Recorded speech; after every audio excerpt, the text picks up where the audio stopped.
Hello there, and welcome back to Writing from Scratch with me, Tom. On today's video, I want to explore some different ways and some tips that you can use to end a chapter in your book.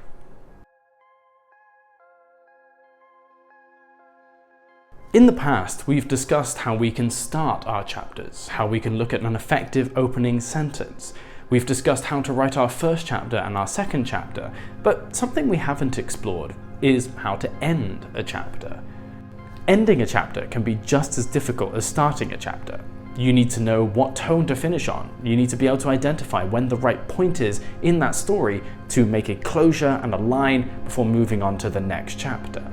So in today's video, I want to share with you a few different ideas that you can use and apply to your book to make sure that you end your chapter in a perfect way.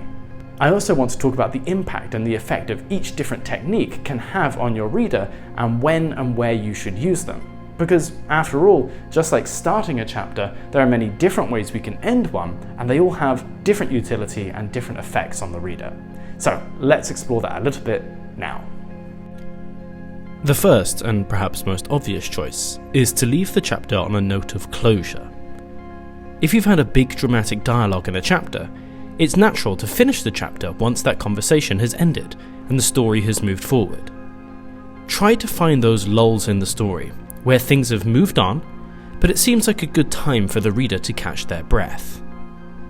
It doesn't have to be just dialogue either. If you have a large set piece, then once that has concluded, this is a good time to end things for that chapter. Most books follow this style, with each chapter focusing on a particular significant event, process, or conversation, and then finishing once it does.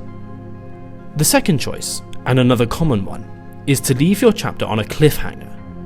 Unlike the first tip, if the conversation or event is part of a larger narrative that stretches across multiple chapters, then finishing your chapter just before or after a big revelation is a great idea. If you finish before a revelation, by, for example, having a character ask a question but not have it answered, or maybe they discover something but don't say what it is, this creates a sense of intrigue that will make your reader want to get to the next chapter quickly. Alternatively, if you finish the chapter with some sort of bombshell about a larger story, then your reader will want to find out what the results and the fallout of that revelation will be. They'll be interested to know how characters react to this new information. Third is to end your chapter with some vivid description that can create a lasting image in the mind of your reader. It can be a powerful way to make the chapter and story memorable and provide a level of detail that can tell us more about the world and help the reader reimagine the scene. You have to be careful about over-describing, or it will feel flowery or overly poetic, unless this is the style that you're writing in. Just make sure an ending description is consistent with the tone of your style, and adds something to the story by giving a clear, vivid description that helps our reader imagine the world more fully. A fourth choice, and slightly less common in modern writing, is to give a brief summary of what happened or what is about to happen. This can be useful for readers to understand the significance of what they've read in relation to the larger narrative, as well as making sure everybody's on the same page. It can be an effective way to finish chapters if there's been a lot of development within that chapter, and you want to be clear what the consequences are. Just be careful about being too expositional or even too patronizing if it is pretty clear what has just happened or what the new consequences are going to be. Finally, think about the tone of your chapter, and try to end it in a way that reflects that. If your chapter has been full of tension or action, try to end it on a tonally appropriate note, such as relief. If your chapter has been very reflective, it wouldn't be appropriate for there to be tones of action at the end, but rather something more contemplative.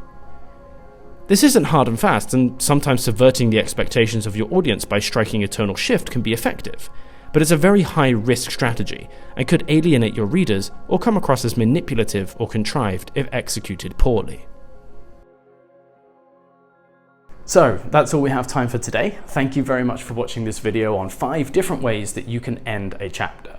Now, this list is not exhaustive. There are other ways, more unique, more niche ways that we can also end a chapter. So if you're interested in learning more ways to end a chapter, please let me know in the comments below, and I can make another video in the future exploring some more unique, special, and interesting ways that you can finish that chapter.